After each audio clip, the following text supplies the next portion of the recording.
Well, I want to share that anyone can host a life group.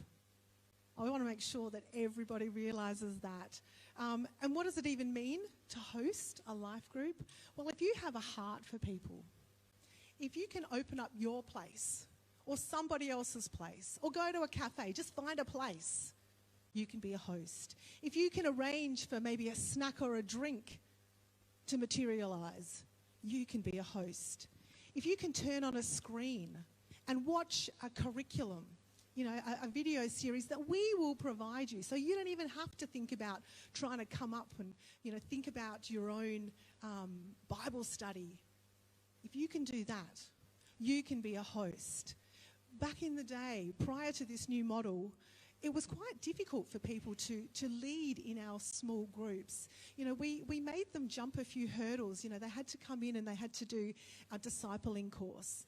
They needed to also, you know, do another course called DNA. They needed to really understand, you know, our church. And we told them who was going to be in their groups. And we told them when to meet.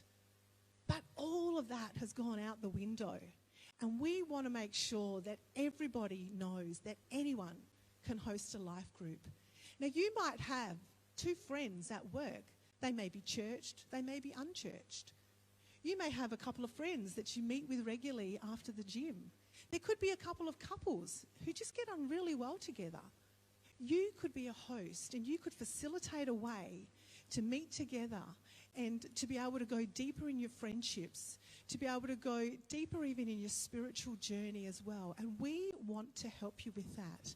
Now, here's one that was prepared earlier for you. And I'm just going to get Diana to just share, just introduce herself, but just to share a little bit of her journey of hosting a life group. Good morning, church.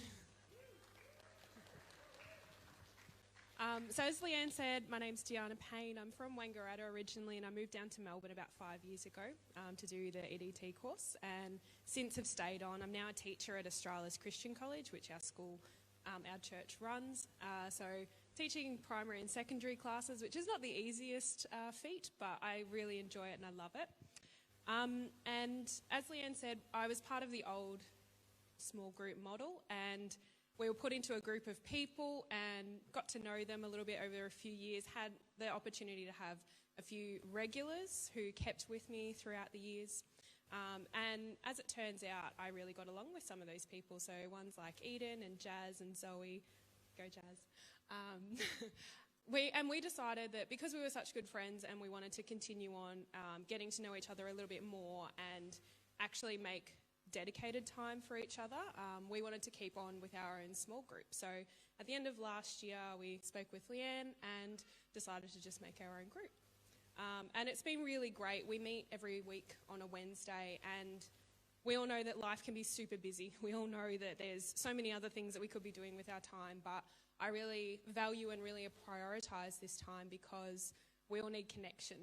Me, as an introvert, I don't like being around people a lot of the time, but I know I need people around me, and it makes so much of a difference to have people who want the best for you, who do the best for you, who care for you in those ways that we often overlook. Even just sitting there and listening to you whinge about your day, it's very nice to have people who show that empathy and that sympathy for you and what you're going through. So we meet on a Wednesday night, we have a cuppa. Sometimes we listen to some pre-recorded sessions. So we've just started a Joyce Meyer series about prayer. So there's really the freedom to be able to do whatever you want to do. And we've seen that prayer is a need in our lives that we need to grow in. And we just want to go further with that. As for what this has done for me hosting, I initially started off a bit apprehensive because I'm like, oh, great, it's just another thing to add to my list of things to do, my never-ending list of things to do. But it's really become a joy to me to make sure that we have that time and actually get to spend time with friends. And it's not just another church thing to do, but it's actually making time for people, and that's what church is really all about.